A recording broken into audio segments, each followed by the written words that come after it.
Breaking news చూస్తున్నారు. MLC Duvvada Srinivas ఇంటి దగ్గర ఉన్నారు దివ్యల మాధురి. వాణికి సీరియస్ వార్నింగ్ ఇస్తున్నారు మాధురి.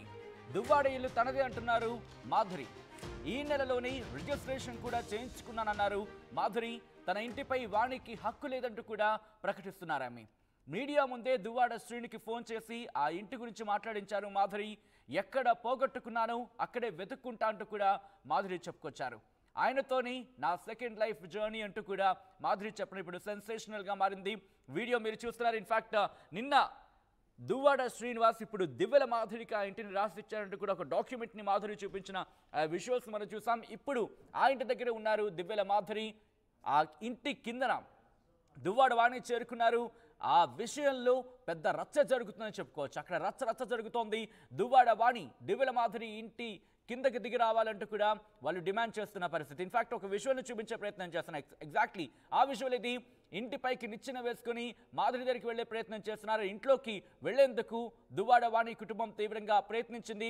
ఒక నిచ్చెన వేసి రాత్రి ఇన్ఫాక్ట్ కరెంటు కూడా లేదు. ఇదే అంశాన్ని నిన్న మాధురితో కూడా ఆర్టీవీ ఎక్స్క్లూజివ్గా మాట్లాడినప్పుడు చెప్పుకొచ్చారు. తన ఇంటికి పవర్ని కట్ చేశారు, వాటర్ సప్లై రాకుండా చేసేశారంటూ కూడా దువ్వాడ వాణి మీద ఆరోపణలు చేశారు. ఒకసారి విజువల్స్ మీరు చూస్తున్నారు. దివ్యల మాధురి ఆ ఇంట్లో ఉన్నారు. ఆ ఇంట్లోకి వెళ్లేందుకు దువ్వాడ వాణి అలాగే ఆమె కుటుంబం కూడా ప్రయత్నిస్తున్న విజువల్స్ మీరు చూస్తున్నారు. ఒక నిచ్చెన సాయంతో ఆ ఇంట్లోకి వెళ్లేందుకు ప్రయత్నం చేస్తున్నారు. దివ్యల మాధురి కిందకి రావాలంటూ కూడా వాళ్ళు డిమాండ్ చేస్తున్న పరిస్థితి. ఒక్కసారి ఆ విజువల్ చూద్దాం. ఆ తర్వాత ఇదే అంశానికి సంబంధించి మాట్లాడుకుందాం. ఒక్కసారి అక్కడ విజువల్ని చూద్దాం.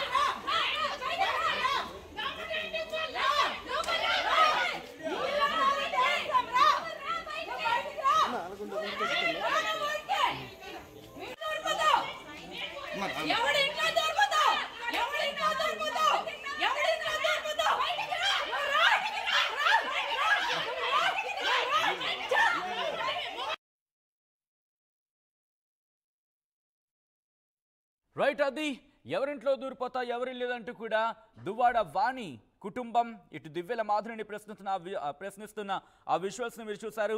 ఇదే అంశంలో ఇదే నేపథ్యానికి సంబంధించి అవును ఈ ఘటనకు సంబంధించి మాధురితో ఎక్స్క్లూజివ్గా మాట్లాడింది ఆర్టీవీ. అసలు ఏం జరిగింది, ఇప్పుడు ఏం చేయబోతోంది మాధురి, ఇదే అంశానికి సంబంధించి క్వశ్చన్ చేస్తుంది. రైట్, అప్డేట్స్ తెలుసుకునే ప్రయత్నం చేద్దాం. ఎందుకంటే మా ప్రతినిధి సత్యనాయుడు దివ్యల మాధురితో ఎక్స్క్లూజివ్గా మాట్లాడారు. ఆయన ఏమన్నారు, ఇన్ఫ్యాక్ట్ ఆమె ఏమంటుంది, దివ్యల మాధురి ఏమంటుంది, ఆర్టీవీ ఎక్స్క్లూజివ్గా మాట్లాడింది. దివ్యల మాధురి ఏమంటుంది ఇప్పుడు చూద్దాం. సరిగ్గా నెల రోజుల క్రితం ఎమ్మెల్సీ దువ్వాడ శ్రీనివాస్ కట్టినటువంటి కొత్త ఇంటి వద్ద అర్ధరాత్రి చెలరేగినటువంటి అలజడి మాత్రం రాష్ట్ర వ్యాప్తంగా తెలుగువారంతా కూడాను వీక్షించారు. ఆ రోజు తన భార్య పిల్లలతో పాటు దువ్వాడ శ్రీనివాస్ హైవే పక్కన నివాసం ఉన్న కొత్త ఇంట్లోకి చొరబడేందుకు చేసిన ప్రయత్నం ఫలించకపోవడంతో నెల రోజులుగా ఇదే కార్ షెడ్లో తల్లి ఇద్దరు ఆడపిల్లలు కూడా ఉన్నారు. గత రాత్రి 1 గంటకు ఈ కాంపౌండ్ విడిచి వారి సొంత ఇంటికి వెళ్ళడం జరిగింది. అయితే ఈ విషయంలో మాత్రం 2004 సార్వత్రిక ఎన్నికల్లో టెక్కల్లో నివాసం ఉంటూ పిల్లలకు భరతనాట్యం నేర్పించుకున్నటువంటి దివ్యల మాధురి ఆమెను మాత్రం రాజకీయ పరంగా లైమ్ లైట్లను తెచ్చేందుకు దువ్వాడ వాణి చేసిన ప్రయత్నంలో శ్రీనివాస్కి దగ్గరైన ఆమెకు అక్రమ సంబంధం అంటగట్టి ఆమె కుటుంబాన్ని రోడ్డుకి ఇచ్చిన ఘనత కూడాను వాణి ఆర్జించింది. అయితే తన బతుకును ఛిద్రం చేసినటువంటి ఈ నేపథ్యంలో ఎక్కడ పోగొట్టుకున్నానో అక్కడే దీన్ని మాత్రం మచ్చ చెరుపుకుంటున్న ఉద్దేశంతో కష్టాల్లో ఉన్నటువంటి ఎమ్మెల్సీ దువ్వాడ శ్రీని చెంత నుండి ఈరోజు తనపై పడినటువంటి ఈ మచ్చను తొలగించేందుకు తాను చేసిన ప్రయత్నంలో చివరి క్షణం వరకు ఈరోజు కార్ యాక్సిడెంట్ అయినా కూడాను ఆసుపత్రి పాలైనా కూడా కష్టాల్లో ఉన్న తను చూడడానికి శ్రీనివాస్ రాకపోయినా కూడాను ఈరోజు తనపై పడినటువంటి మచ్చను తొలగించేందుకు ఆమె చేసిన ప్రయత్నంలో ఏదైతే కొత్తింటి నిర్మాణంలో స్థలం కొనుగోలు దగ్గర నుండి భవనం నిర్మాణం వరకు కూడాను ఆర్థికంగా శ్రీనివాస్కి అండగా ఉన్నటువంటి ఆ ఇంటిని మాత్రం ఈరోజు శుక్రవారం రిజిస్ట్రేషన్ చేయించుకొని ఒక ఇంటి యజమానురాలుగా ఈ కాంపౌండ్లో అడుగుపెట్టి దివ్యల మాధురి మాత్రం ఈరోజు సక్సెస్ సాధించుకొని అనుకోవచ్చు. ఈ వివాదానికి మాత్రం ఎండ్ కార్డు పడిందా లేదా అన్న విషయం ప్రస్తుతం అంతా మాట్లాడడానికి దివ్యల మాధురి ఉన్నారు. నెల రోజులు తెలుగు రాష్ట్రాలతో పాటు ఒక సామాజిక వర్గం అంతా కూడాను ఈ మొత్తం ఎపిసోడ్ చూస్తున్నాయి. అసలు ఇది సమస్య అయితే ఎప్పుడో పరిష్కారం కావాల్సి, కానీ సమస్యలు అనిపించట్లేదు. కోరికలకు వెళ్ళినట్టుంది, డిమాండ్లు బయటకు వచ్చినాయి. భర్త 2 ఏళ్ళుగా భర్తను నిర్లక్ష్యం చేసిన ఒక భార్య, 2 పిల్లల తండ్రి ఎక్కడున్నారో తెలియని పరిణామాలు. మిమ్మల్ని ఈ ఉచ్చులోకి లాగారని మదన పాపను మిమ్మల్ని వెంటాడుతుందా? మీ మీద వేసినటువంటి ఈ ఆరోపణలు ఎలా ఈరోజు బాహ్య ప్రపంచకి నేను తప్పు చేయలేదు, నా మీద చేస్తుంది ఆరోపణని ఎలా రుజువు చేసుకోవడం కాలమే ప్రతిదానికి సమాధానం చెప్తుంది. ఈవిడ కేవలం దువ్వాడ శ్రీను అనే వ్యక్తి రాజకీయ జీవితాన్ని నాశనం చేయడానికి మాత్రమే కంకణం కట్టుకుంది. అదేవిధంగా దువ్వాడ శ్రీను రాజకీయ జీవితమే కాదు, నేను కూడా షైన్ అవుతోంది, ఈమె జీవితం కూడా ఇప్పుడే ఈ గ్రౌండ్ లెవెల్లోనే భూస్థాపితం చేయాలనే ఆలోచనతో, మా ఇద్దరి లైఫ్ని నాశనం చేయాలనే ఆలోచనతో కంకణం కట్టుకొని 2 సంవత్సరాల ముందు వదిలేసిన భర్తని 2 years ముందు ఏమవుతున్నారో, ఏం చేస్తున్నారో, ఎక్కడున్నారో, ఏం చేస్తున్నారో పట్టించుకోకుండా వదిలేసిన వ్యక్తిని ఈ కాంపౌండ్లో ఈ ఇల్లు నిర్మించుకుని ఇక్కడ కార్యక్రమాలన్నీ చేసుకుంటూ మళ్ళీ ఎమ్మెల్సీ కార్యాలయంగా మళ్ళీ ఈ ఇంటిని నిలబెట్టుకొని ఇక్కడ కార్యక్రమాలను చేస్తుంటే వచ్చి ఇంకా ఇక్కడ కూడా ఈ కార్యక్రమాలు జరగకూడదు, ఈ ఇల్లు కూడా లాగేసుకోవాలనే కుతంత్రంతో కుట్రతో వచ్చి ఒక 1 month నుంచి ఇక్కడ ధర్నాలు చేసి అవి చేసి ఒక 100 మందితో ట్రెస్పాస్ చేసి తలుపులు విరగొట్టి గోడలు విరగొట్టి నానా రకాల హింసలు చేస్తుంటే ఇంకా శ్రీనివాస్ గారు చాలా తట్టుకోలేకపోయారండి. ఇంకా కోర్టులు ఏవైనా ఉంటే ఇలాంటివి ఉంటే కోర్టులో చూసుకోవాలండి. ఎప్పుడైనా మనం ఏదైనా అబ్జర్వ్ చేస్తాం, వైఫ్ అండ్ హస్బెండ్ గొడవలు ఉన్నా ఏ ప్రాబ్లమ్స్ ఉన్నా లీగల్గా వెళ్తారు తప్పితే ఇలా ట్రెస్పాస్ చేసి ఒక 100 మంది తీసుకొచ్చేసి ఇల్లు విరగొట్టేస్తాం, తలుపులు విరగొట్టేస్తాం, చంపేస్తాం, అతన్ని చంపడానికి కూడా ప్లాన్ చేస్తే పాపం 1 month నుంచి అతను బయటకు కూడా రాలేక ఎక్కల్లో ఆవాసం ఉన్నటువంటి మాధురి ఈ 2 ఏళ్ల క్రితం శ్రీనివాస్ కానీ అదేవిధంగా వాణి కానీ పరిచయం కాకముందు మీ లైఫ్ స్టైల్ ఎలా ఉండేది? అందులోకి వచ్చిన తర్వాత మీ లైఫ్ స్టైల్ పూర్తిగా మారిపోయింది, మీ తలరాత పూర్తిగా మారిపోయిన పరిణామాల్లాగా ఉన్నాయి. నా లైఫ్ కంప్లీట్గా 2 years ముందు నా లైఫ్ వేరండి. నాది ఒక పాస్ట్ లైఫ్, వెస్టర్న్ లైఫ్. ఫారెన్లో మా హస్బెండ్ జాబు, ఫారెన్లో ఉండేదాన్ని, డ్యాన్స్ క్లాసెస్ చెప్పుకునేదాన్ని, పిల్లలకి డ్యాన్స్ క్లాసెస్, లేడీస్కి కోలాటం, చాలా ఈవెంట్స్, పెద్ద పెద్ద ప్రోగ్రామ్స్, కల్చరల్ ఈవెంట్స్ అన్నీ చేసుకుంటూ అదొక లైఫ్ అండి. ఆ లైఫ్కి ఈ లైఫ్కి అసలు సంబంధం లేదు. ఆ లైఫ్లో వాణి పరిచయమైనా ఈరోజు మీకు లైమ్ లైట్లోకి వచ్చే పరిస్థితి వచ్చి ఈ మదన పాటకు గురి చేసింది. ఆ రోజు ఆ 2 years ముందు నా ఇంటికి మనుషుల్ని పంపించి నీకు మహిళా అధ్యక్షురాలుగా ఇస్తాను రమ్మని చెప్పి నా చేతులు పట్టుకొని బతిమాలి నన్ను తీసుకొచ్చిన రోజు నా లైఫ్లో ఒక బ్యాడ్ డే అనుకుంటున్నాను. నేను ఈమెతో ట్రావెల్ చేయకుండా ఉండుంటే నా లైఫ్ వేరే విధంగా ఉండేది. ఈరోజు ఇలాగా అందరి ముందు నేను ఆన్సర్ చెప్పాల్సిన అవసరం కూడా నాకు వచ్చేదే కాదు. ఏ ఆవశ్యకత ఆమెను మీకు రాజకీయాల్లో తేడానికి? నాలో ఉన్న టాలెంట్, నేను ఏ రంగంలో ఉన్నా కూడా ఈజీగా ఎదగగలిగే టాలెంట్ భగవంతుడు నాకు ప్రసాదించాడు. కాబట్టి నాకు వచ్చిన అనిత కాలంలోనే నాకు వచ్చిన నేము, నేను కొద్ది రోజుల్లోనే ఈ పాలిటిక్స్లో నేను రాణించే తీరు, ఇవన్నీ చూసి భరించలేక నా మీద ఎలాగైనా ఒక బురద జల్లి డిఫేమ్ చేసి ఈమెను ఎలాగైనా మనము ఇక్కడే తొక్కేయాలి. అట్ ద సేమ్ టైం ఆమెకి 30 సంవత్సరాల నుంచి శ్రీను గారిని కూడా రాజకీయంగా తొక్కేయాలని ఆలోచన ఉంది. కాబట్టి ఒక బుల్లెట్కి 2 birds అన్నట్టు ఆమె ఈ విధంగా ఆలోచించి ఇద్దరిని డిఫేమ్ చేసి చాలా నానా రకాల హింసలు పెట్టి వచ్చింది. రాజకీయాల్లో తెచ్చిన నేపథ్యంలో శ్రీనివాస్తో అత్యంత సన్నిహితంగా ఉండడానికి ఏ పరిణామాలు మీకు దారితీసాయి? ఆయనకి 2 ఏళ్ల క్రితమే భార్య పిల్లలు ఇద్దరు వదిలేశారనే విషయం మాధురికి ముందు తెలియదా? తెలిసాకే కదా శ్రీను గారితో ఉండి ట్రావెల్ చేసి ఈ హౌస్ కట్టుకోవడానికి తనకి హెల్ప్ చేసి ఈ కార్యాలయంలో నిలబెట్టడానికి నా వంతు కృషి చేయాల్సి వచ్చింది. తప్పనుకుంటున్నారా? పొరపాటు? నేను తప్పనుకోవట్లేదండి. ఎందుకంటే అతన్ని లక్షల మంది అభిమానిస్తారు. ఆ అభిమానించే వ్యక్తుల్లో నేను కూడా ఒక అభిమాని దువ్వాడ శ్రీనికి. ఈ నియోజకవర్గంలో ఈ లక్షల మంది ప్రజల్లో అతన్ని దువ్వాడ శ్రీని ఎలాగ అభిమానిస్తారో నేను కూడా అతన్ని అభిమానించే వ్యక్తిని, ఒక అభిమాని. మీరిచ్చే అభిమానం మాత్రం మీకు లేనిపోని సంబంధాలు అంటగట్టేదానికి కూడా దారు. లేనిపోని సంబంధాలు అంటగట్టినా, లేనిపోని ఇబ్బందులకు గురి చేసిన ఒక మంచి వ్యక్తి పక్కన నేను ఉన్నాననే ఆ విషయం తలుచుకుంటే నాకు ఇవన్నీ కూడా బాధ అనిపించట్లేదు. ఎందుకంటే నేను ఒక మంచి వ్యక్తి పక్కన, ఒక మంచి వ్యక్తిత్వం, ఒక మంచి మనస్తత్వం, ఒక మంచి మనసు ఉన్న వ్యక్తి పక్కన నిలబడినప్పుడు ఎన్నో మాటలు ఫేస్ చేయాల్సి వస్తుంది. దానికి నేను అస్సలు ఫీల్ అవ్వట్లేదు. ఎందుకంటే అలాంటి వ్యక్తి పక్కన ఉన్నందుకు చాలా ప్రౌడ్గా ఫీల్ అవుతున్నాను. ఇందులో భాగంగానే ఒక సంపన్న కుటుంబం, ఒక పేరు కలిగిన కుటుంబానికి ఒక కోడలు అదే టెక్కల్లో ఆవాసం ఉంటున్నారు. ఈరోజు మీ అమ్మా నాన్న కూడా ఉన్నారు, ఇతర భర్త, 3 ఆడపిల్లలు ఉన్నటువంటి కుటుంబాలు అందరికి కూడాను మీరు తీసుకున్నటువంటి ఈ స్టెప్ మాత్రం వాళ్ళందరినీ కూడాను మదనపాటు గురి చేసినట్టు అనిపించట్లేదా? మదనపాటు గురి చేసిన అందరూ వాస్తవాలు ముందు గ్రహించలేకపోయినా తర్వాత వాస్తవాలు తెలుసుకుని అర్థం చేసుకోవడం స్టార్ట్ చేశారు. ఎటువంటి పరిస్థితుల్లో నేను ఇలా రావాల్సి వచ్చింది, ఎటువంటి పరిస్థితుల్లో నేను ఇలాంటి సిచ్యువేషన్స్ ఫేస్ చేయాల్సి వస్తుంది, ఇటువంటి నిందలు ఎందుకు నేను మోయాల్సి వచ్చిందని అందరూ తెలుసుకున్నారు. ఏ రోజు కూడా నా బాధ్యతలు నేను ఎక్కడ కూడా నేను విడనాడలేదే. నా పిల్లల్ని చూసుకుంటూ వచ్చాను, నా పిల్లల్ని పెంచుకుంటూ వచ్చాను, నా పిల్లల్ని చదివించుకుంటూ వస్తున్నాను, నా ఫ్యామిలీని నేను సపోర్ట్ చేసుకుంటూ వస్తున్నాను, నేను బిజినెస్ చేసుకుంటూ వస్తున్నాను, పాలిటిక్స్ చేసుకుంటూ వస్తున్నాను. నేను ఎక్కడ ఏది వదిలేసి నేను గాలికి తిరగట్లేదు కదా. నా కార్యక్రమాలన్నీ యథాతథంగా చేసుకుంటూ నేను ఒక మంచి మనిషి పక్కన నిలబడుతూ రావడం వల్ల నిందలు ఆవిడ నిందలు వేస్తే నిజాలు అయిపోవు కదా. ప్రతి ఒక్కరు జనాలు అర్థం చేసుకున్నారు. నిన్న కూడా మీ న్యూస్ ఛానల్లో చూసి నా కష్టం చూసి వందల మంది నా నంబర్ తీసుకొని నాకు ఫోన్ చేసి నా కష్టం తెలుసుకుంటున్నారు. అమ్మ మేము రావాలా నీ దగ్గరికి, నువ్వు చెప్పమ్మా, నువ్వు చెప్తే నీ దగ్గరికి వస్తాం మేమని చెప్పి చాలామంది తెలుసుకుంటున్నారు. మరి నా పక్కన నిజాయితీ న్యాయం లేకపోతే ఇంతమంది నాకు ఫోన్ చేసి సపోర్ట్ చేయరు కదా. ఎందుకు వాణి ఈ ఇల్లే కావాలని కోరుకుంది? మాధురి కింద భాగస్వామి ఉంది అని తెలియక, లేకపోతే శ్రీని స్వతార్జం అనే ఉద్దేశంతో ఆమె ఈ ఇంటి కోసం ఈ నెల రోజులు నా భాగస్వామ్యం ఉంది, నా డబ్బులున్నాయని నా ఇల్లని తెలిసే తను లాక్కోవడానికి ప్రయత్నించిందండి. ఎందుకంటే ఆమెకు ఆల్రెడీ ఒక 6 కోట్లు పెట్టి దువ్వాడ శ్రీని గారు ఒక ఇల్లు కట్టినప్పుడు ఏం సంకటం అండి, అక్కడ ఉండకుండా ఈ ఇంటి దగ్గరికి వచ్చి ఉండాల్సినంత అవసరం ఏముంది? షెడ్లో ఉన్నాను, దోమల్లో ఉన్నాను, నువ్వు ఇల్లు వదిలేసి షెడ్లో దోమల్లో ఉండాల్సిన అవసరం ఏముంది? నీకు ఇల్లు లేకపోతే, నీకు నడి రోడ్డు మీద నీ భర్త వదిలేస్తే అప్పుడు నువ్వు వచ్చి ఫైట్ చేయాలి. నాకు ఇల్లు లేదు, నేను దోమల్లో ఉన్నాను. నీకు బంగ్లా, రాజ్భవన్ లాంటి బంగ్లా వదిలేసి నువ్వు అండర్ కన్స్ట్రక్షన్లో ఉన్న ఇంటి దగ్గరికి వచ్చి వేలాడుతూ నువ్వు కూర్చొని నాకు ఇల్లు లేదు, నాకు ఇది లేదు అంటున్నావు అంటే నీ నీచపు బుద్ధి ఏంటో, నీ నీచపు ఆలోచనలు ఏంటో జనాలు కూడా అర్థం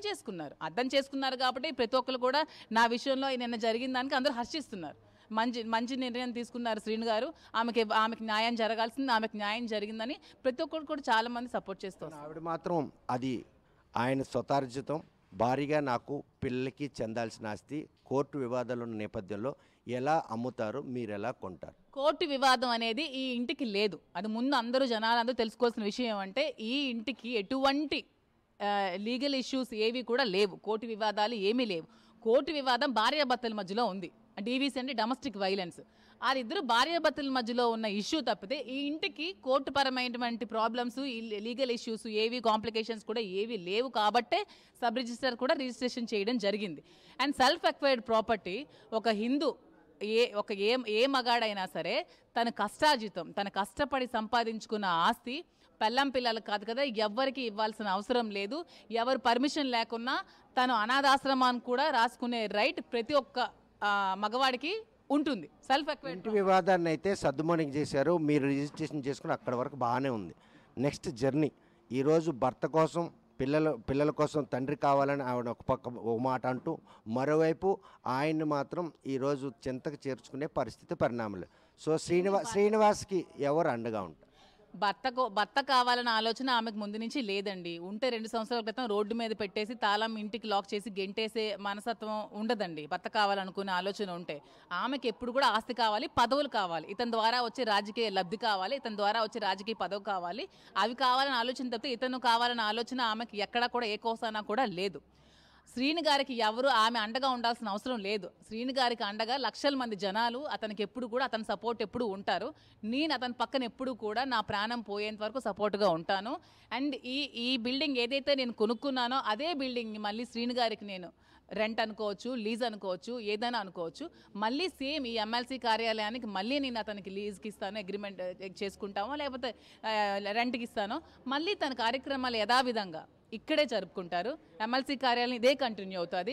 ఇక్కడికి ఇదే కార్యకర్తలు వస్తూ ఉంటారు. అతని అభిమానులు, అతని కార్యకర్తలు అందరూ ఇక్కడికి ఎప్పుడు వస్తూనే ఉంటారు. ఇది అతను ఇక్కడ కార్యక్రమాలు జరుగుతూనే ఉంటాయి. ఆమె పిల్లలు ఇద్దరు ఇక్కడ ఉన్నారని తెలిసి ఇల్లు కొనుక్కున్న తర్వాత అంత గట్స్తో లోపలికి వచ్చారు కదా, ఇక్కడ మీకు ప్రాణహాని ఉందన్నటువంటి ఆలోచన రాలేదా? నాకు ప్రాణహాని ఉంది కదా, క్లియర్గా నేను చూసారు. నేను ఒకదాన్ని ఉన్నప్పుడే తను 100 మందిని తీసుకొచ్చి నిచ్చెన లేసేసి ముందు కెమెరాస్ అన్ని పగలగొట్టింది, పవర్ లైన్ మొత్తం కట్ చేసి నిచ్చెన పెట్టి పైకెక్కి నన్ను చంపడానికి ప్లాన్ చేసింది. కానీ నేను ధైర్యంగా ఫేస్ చేశాను, నేను ఎదుర్కొన్నాను, నేను అటాక్ చేశాను, నేను నిచ్చెన్ని పగలగొట్టడం జరిగింది. ఆమె అక్కడి నుంచి ఇంటికి వెళ్ళిపోవడం జరిగింది. నా ప్రాపర్టీకి నేను ఇప్పుడు లాక్ చేసుకొని నా ప్రాపర్టీలో ఉండడం జరిగింది. ఇక్కడికి ఎటువంటి స్థితిలో కూడా ఆమె రావడానికి వీల్లేదు. ఎందుకంటే ఇది నేను కొనుక్కున్న నా ప్రాపర్టీ కాబట్టి పోలీసు వారు, ప్రభుత్వం కూడా నన్ను ఆదుకోవాలని కోరుకుంటున్నారు. ఇక్కడికి ఆమె అడుగు పెట్టదన్న ధీమా మాధురిలో ఉందా? అడుగు పెట్టదనే ధీమా ఉందని నేను అనట్లేదు. అడుగు పెట్టకూడదని నేను రిక్వెస్ట్ చేసుకుంటున్నాను. పోలీసుల వరకు రిక్వెస్ట్ చేస్తున్నాను. ఎదుర్కోగలే కెపాసిటీ నాకు ఉందని నేను అనుకుంటున్నాను. మీ మీద వచ్చిన ఆరోపణలు మీ పిల్లల మీద పడినాయి. పిల్లలు ప్రశ్నించినందుకే ఈరోజు ప్రాణాలు తీసుకోవడానికి కార్ డ్రైవింగ్ చేసుకుంటూ సెల్ఫ్ వెళ్ళారు. ఆ రోజు ఆ బండి స్పీడ్ అంటుంటుంది. ఆ క్షణాలు మళ్ళీ మాధురిని ఇలాగ అందరూ జనం చూస్తారు అనుకున్నారు. అది నాకు ఆ రోజు ఆ సిచ్యువేషన్ నాకు ఇప్పటికీ మైండ్ అంతా నాకు బ్లాక్గా ఉందండి. చాలా డిప్రెషన్గా ఉన్నాను. ఆ సిచ్యువేషన్ డిప్రెషన్లో జరిగింది. అలాంటి నిర్ణయాలు ఎప్పుడు తీసుకోను. నా పిల్లలు నన్ను అర్థం చేసుకున్నారు. మమ్మీ ఏ రాజకీయంలోకి వచ్చి నువ్వు ఇన్ని నిందలు మోసావో, ఏ రాజకీయంలో నువ్వు ఇంత మాటలు పడ్డావో, అదే రాజకీయంలో నువ్వు ఉండి మళ్ళీ నీ పేరు నువ్వు నిలబెట్టుకుంటే మాకు హ్యాపీ మమ్మీ అని తిరిగి ఒక 9 సంవత్సరాలు 8 సంవత్సరాల పిల్లలు నాకు సపోర్ట్గా మాట్లాడుతున్నారు, నాకు ధైర్యం చెప్తున్నారు. నేను చాలా హ్యాపీగా ఉన్నాను నా పిల్లల విషయంలో. హస్బెండ్ బోస్బాబు గారి తాలూకా నిర్ణయం కట్టుబడి ఉన్నారా, లేకపోతే మీ నిర్ణయానికి ఆయన ఏకీపిస్తున్నారు? బోస్ గారు నా నిర్ణయానికి ఏకీభవిస్తారు. మా మధ్యలో చిన్న చిన్న డిస్టర్బెన్సెస్ ఉన్నాయి. అవన్నీ వచ్చి కూర్చున్న తర్వాత మేము సెటిల్ చేసుకుంటాము. ఇరు వర్గాలు కూర్చొని. తను ఎంతవరకు కాంటాక్ట్లో లేరు, తను ఫారెన్లో ఉన్నారు.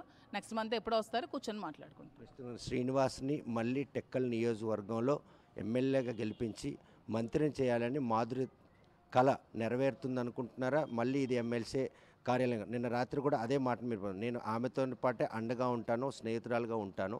ఒక వివాహిత మహిళ ఒక పొలిటీషియన్తో ఉన్న నేపథ్యంలో పబ్లిక్కి ఏ మెసేజ్ ఇవ్వాలని? ఏంటి, నేను మీరు చెప్పినట్టు శ్రీనివాస్ గారికి మళ్ళీ ఎమ్మెల్యే టికెట్ మేము వస్తుంది కంపల్సరీ. తను ఈ వైసీపీలో కంటిన్యూ అవుతారు. తను ఖచ్చితంగా మళ్ళీ ఎమ్మెల్యేగా గెలుస్తారు, మినిస్టర్గా అవుతారు. 100% నా ఎఫర్ట్స్ నేను పెడతాను. మేము కంపల్సరీ సపోర్ట్ చేస్తాము. శ్రీనివాస్ గారితో ఎల్లప్పుడూ నేను పక్కనే ఉంటాను. ఉండి అతని రాజకీయ జీవితంలో తనకి సపోర్ట్ చేస్తూనే ఉంటాను. ఖచ్చితంగా ఈసారి గెలుస్తారండి. అఫీషియల్గా ఏవైనా బంధాలు దగ్గర అయ్యే పరిస్థితి ఉందా? అవి కాలం సమాధానం చెప్పాలి. ప్రజెంట్ అయితే నేను మీకు ఓపెన్గానే చెప్పాను, మేము లివింగ్ టుగెదర్ ఇద్దరం ఉన్నాము. అది తర్వాత కాలం సమాధానం చెప్తుంది. అంటే 30 ఏళ్ళ తర్వాత ఎమ్మెల్సీ శ్రీనివాస్ జీవితంలో సెకండ్ ఎపిసోడ్ స్టార్ట్ అయింది మాధురి రూపంలో, అంటే మీరు ఏకీపిస్తారా? ఏకీపిస్తానండి. సెకండ్ ఎపిసోడ్ స్టార్ట్ అయింది, ఏకీపిస్తాను. తనకి లైఫ్లో మంచి డేస్ కూడా వచ్చాయి. తను ఈ 30 years లైఫ్లో ఏ రోజు కూడా హ్యాపీగా లేరు, ఏ రోజు కూడా ఆనందంగా లేరు, ఏ రోజు కూడా ఇంత తినింది కూడా లేదు, ఏ రోజు కూడా ప్రశాంతంగా పడుకుంది లేదు. ఏ రోజు పడుకుంటే ఎటు నుంచి ఎవరు వచ్చి నన్ను అటాక్ చేస్తారో, ఎవరు వచ్చి నన్ను చంపేస్తారో అనే ఆలోచనతోనే ఉన్నారు. తను పాపం ఒక రోజు ప్రశాంతంగా అమ్మయ్య అని పడుకునే రోజు లేదంట. నేను ఇంటికి వెళ్ళి కూర్చొని ప్రశాంతంగా నేను ఒక 10 నిమిషాలు మాట్లాడుకుంటాననే ఆలోచన లేదంట. ఏ మగవాడైనా ఏం కోరుకుంటాడండి? కష్టపడి తను బయట తిరిగి వస్తే ఇంటికి వెళ్ళి కొంచెం చేరదీస్తే చాలని అనుకుంటారు. ఆ గడియలు ఎప్పుడూ లేవంట. కానీ తను 2 years చాలా హ్యాపీగా ఉన్నారు. తన హ్యాపీనెస్ లైఫ్ లాంగ్ ఇదే కంటిన్యూ అవుతుంది. నేను ఇలాగే సపోర్ట్ చేస్తూ ఉంటాను. సార్వత్రిక ఎన్నికలు ముగిసిన తర్వాత రివెంజ్ పాలిటిక్స్ జరుగుతున్న ఈ తరంలో ఈ ఎపిసోడ్ కనుక బయటికి రాకపోతే టార్గెట్లో ముందు వరుసలో ఉన్నటువంటి దువ్వాడ శ్రీని బతుకుంటాడని మీరు భావించారు? దువ్వాడ శ్రీనికి ఎవరు టచ్ కూడా చేయలేరండి. ఒక గట్స్ ఉన్న మగాడు దువ్వాడ శ్రీను. ఆ టార్గెట్లు అవన్నీ తన ఎవరు భయపడే వ్యక్తి కాదు. తుపాకీ గుళ్ళకి ఎదురుగా వెళ్ళి నిలబడే వ్యక్తి. అలాంటి వ్యక్తి ఎవరికి తాటాకు చెప్పులకి భయపడే వ్యక్తి తను కాదు. భయపడే వ్యక్తి అయితే తను అంత ఫెరోషియస్గా అంత ఇదిగా ఉండరు. తను ఫ్యామిలీకి కూడా భయపడి కాదు, పిల్లల మీద ఒక మహిళ మీద ఒక మహిళకి ఏమంటాం, పిల్లలు నాకాడు పుట్టిన పిల్లలు నాకంటే ఏమంటాం అనే సాఫ్ట్ కార్నర్తో. అంతేగాని అతను ఎవరికి ఇప్పుడు భయపడాల్సిన అవసరం లేదు. Is a ferocious leader. తను ఎప్పుడు ఇలాగే ఉంటారు, ఇలాగే స్ట్రాంగ్గా ఉంటారు. పొలిటికల్గా ఆయన ప్రస్తుతం మాత్రం టార్గెట్లో ఉన్నారు. ఆ విషయం మాదిరి టార్గెట్లో ఉంటారండి. ఎందుకంటే స్టేట్లో ఒక మంచి వాయిస్ ఉన్న లీడర్ దువ్వాడ శ్రీనివాస్ లాగా ఎవరు మాట్లాడలేరు. మీకు కూడా తెలుసు, మన జిల్లాలో ఇంత వాయిస్ ఉన్న నాయకుడు కానీ, ఇంత ఫెరోషియస్ లీడర్ కానీ ఎవరూ లేరు. ఎవరికైనా చెప్తారు దువ్వాడ శ్రీనివాస్ అని. శత్రువులు ఆటోమేటిక్గా ఎవరికి టాలెంట్ ఉంటుందో, ఎవరైతే ముందుకు షైన్ అవుతారో వాళ్ళకి ఎప్పుడు శత్రువులు ఆటోమేటిక్గా ఉంటూనే ఉంటారు. దానిలో కామన్ థింగ్ అది అధికార పార్టీకి సంబంధించినటువంటి ఎమ్మెల్యే మంత్రి ప్రాతినిధ్యం చేస్తున్నటువంటి టెక్కల్ నియోజకవర్గంలో ఫస్ట్ టార్గెట్ ఎవరైనా ఉంటే కనుక దువ్వాడ శ్రీను. కోర్స్ అండి. 25 సంవత్సరాల నుంచి అతను ఈ లాస్ట్ 5 years తను హోదాలో ఉన్నారు. ఎప్పుడు ప్రతిపక్ష హోదాలోనే ఉన్నారు. తను 30 సంవత్సరాల నుంచి ఫైట్ చేస్తూనే ఉన్నారు. వాళ్ళంతా దొంగ రాజకీయాలు ఇవన్నీ చేస్తారు. శ్రీనివాస్ గారు స్ట్రైట్ ఫార్వర్డ్గా ఉంటారు. నీతి నిజాయితీ నిక్కచ్చిగా ఉన్న మనిషి. అతను ఎప్పుడు స్ట్రైట్ ఫార్వర్డ్ నిజాయితీ రాజకీయాలు. అతను వరకు ప్రత్యర్థులు ఒక్కరే టార్గెట్. ఇప్పుడు మాధురి శ్రీని ఇద్దరు టార్గెట్ టార్గెట్ కాబట్టే నన్ను ఇలా అటాక్ చేశారు, నన్ను ఇలా చేశారు, నన్ను ఎంత డిఫేమ్ చేశారు, ఇన్నేసి మాటలు అన్నారు, అన్నారు. కనీసం పోలీసులు నేను ఆ రోజు ఫోన్ చేసినప్పుడు కనీసం నిన్న కరెంట్ పవర్ పోయిందంటే కనీసం నేను ఏడ్చుకునే స్థితికి వెళ్ళాను. ఎందుకంటే వాటర్ లేదు, నాకు డెంగ్యూ ఫీవర్తో సఫర్ అవుతున్నాను, చాలా సఫకేట్గా ఫీల్ అవుతున్నాను అంటే పట్టించుకోవాలంటే ఆల్మోస్ట్ ఉంటాయి. మరి శ్రీన్ గారు పక్కన ఉన్నప్పుడు మరి శ్రీన్ గారు మీద శత్రువులు నాకు కూడా శత్రువులు అవుతారు కదా, నాకు ఫ్రెండ్స్ ఎలా అవుతారు? అతను ఈ నెల రోజులు ఈ ఎపిసోడ్లో పోలీసుల పాత్ర ఎంత మేరకు మీకు సహకరించింది? పోలీసుల పాత్ర అంటే నా విషయంలో ఏమో కానీ శ్రీని గారి విషయంలో మాత్రం చాలా నెగిటివ్గా ఉన్నారు. ఎందుకంటే భార్యాభర్తలు గొడవలు ఏమైనా ఉంటే పోలీసులు లీగల్గా తేల్చుకోమని చెప్పాలి, కానీ ఇలాగ ఇంటికి వచ్చి ట్రెస్పాస్ చేసి శ్రీని గారి మీద మీరు అందరూ చూశారు, పెద్ద పెద్ద రంపాలు అవి తీసుకొచ్చి తలుపులు కోసేసి గుణపాలతో కొట్టేస్తుంటే అతనికి ఒక ఎమ్మెల్సీ కూడా రక్షణ కరువైంది. ఎమ్మెల్సీకి ఏంటండి ఇప్పుడు స్టేట్లో మన సీఎం జగన్మోహన్ రెడ్డి గారికే రక్షణ కరువైంది, ఇంకా ఎమ్మెల్సీకి ఎక్కడ రక్షణ ఉంటుంది? అంటే ఈ కుటుంబ తగాదాల్లో రాజకీయ రంగు పులుముకుందని మాదిరి నమ్ముతున్నారు. ఖచ్చితంగా రాజకీయ రంగు పులుముకుంది కాబట్టి మరి రాజకీయ రంగు పులుముకోకపోతే 2 సంవత్సరాల ముందు వదిలేసి ఎలా పోయాడో, ఎలా తిరుగుతున్నాడో, ఏం తింటున్నాడో పట్టించుకొని వ్యక్తి సడన్గా ఇప్పుడు ఎందుకు వచ్చింది? ఎవరు సపోర్ట్తో వచ్చింది? ఈ వ్యక్తి 2 సంవత్సరాల ముందు ఎందుకు రాలేదు? అట్లీస్ట్ ఎలక్షన్స్ చేస్తున్నప్పుడు ఎందుకు రాలేదు? ఇదే మాదిరి 2 సంవత్సరాల నుంచి ఇక్కడ ఉంటుందని అందరు మీడియా ముందు కదా వచ్చి చెప్పింది. దివాళ మాదిరితో 2 సంవత్సరాల నుంచి అక్రమ సంబంధం పెట్టుకొని అదే ఇంట్లో ఉంటున్నాడు దువ్వాడ శ్రీని అని చెప్పి కదా ముందు మీడియా ముందుకు వచ్చింది. మరి 2 సంవత్సరాలు ఎప్పుడు ఎందుకు రాలేదు? ఎప్పుడు ఎందుకు రాకున్నా ఇప్పుడు వైసీపీ పోయాకే రావాల్సినంత అవసరం ఏముంది? అంటే పార్టీ బలం మాకు లేదు, మాకు పోలీస్ బలం లేదు, మాకు సపోర్ట్ లేదన్న ఆలోచనతోనే కదా అటుపక్క సపోర్ట్ తీసుకొని మీడియా ముందు కూడా చెప్పింది కదండి ఆమె టీడీపీకి సపోర్ట్ చేస్తానని. అసలు ఆమెను ఇంతవరకు పార్టీలో ఉంచకూడదు, ఇలాంటి రాజకీయాలు చేసి ఇంకా మేము నష్టపోతున్నాం, ఆమె త్వరగా పార్టీ నుంచి బహిష్కరించాలి. శ్రీని గారికి ఇన్ఛార్జ్ మార్చాల్సిన అవసరం ఏముంది? ఫ్యామిలీ ఇష్యూస్ ఎప్పుడు కూడా పాలిటిక్స్ సంబంధం ఉండదు. ఈమెను ముందు రాజకీయాల్లోంచి ఆమె తీసేయాలి అసలు వైసీపీ నుంచి. కనుక ప్రస్తుతం నెల రోజులుగా బాహ్య ప్రపంచంగా దూరంగా ఉన్నటువంటి ఎమ్మెల్సీ దువ్వాడ శ్రీనివాస్ ఇప్పుడు ఎక్కడ అంటే మాధురి ఏం సమాధానం? ఇప్పుడు ఫోన్లో కూడా మాట్లాడారండి. ఇప్పుడు అందరితో ఏంటి మీడియా వాళ్ళు అడిగారు ఆల్రెడీ ఏంటి రిజిస్ట్రేషన్ చేస్తారంటే అతను అన్ని విషయాలు కూలంకుశంగా చెప్పారు. అతను చిన్న పనుండి బొరంపురం వెళ్ళారు, ఏదో క్వారీ వర్క్ ఉండి వచ్చేస్తారు, వచ్చి మళ్ళీ తను రాజకీయాలు చేస్తారు. రాజకీయ నాయకుడు ఎక్కడికి వెళ్ళిపోతాడండి?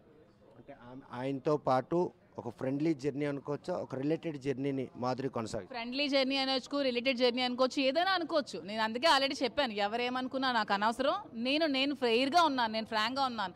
అందరిలాగా వెనకొక పని ముందుకు ఒక పని చేసే టైప్ నేను కాదు. నేను ఏం చేస్తా అది ఫ్రాంక్గా చెప్తాను. అది ఎంతమంది ట్రోల్స్ చేసుకున్నా, ఎంతమంది సపోర్ట్ చేసినా నేను చెప్పాల్సింది ఎప్పుడు నేను సూటిగా నిక్కచ్చిగా చెప్తాను. నేను అతనితో రిలేషన్షిప్లో ఉన్నానని క్లియర్గా చెప్పాను. అది కంటిన్యూ అవుతుంది, అది రాజకీయంగా కంటిన్యూ అవుతుంది, అన్ని విధంగా కంటిన్యూ అవుతుంది.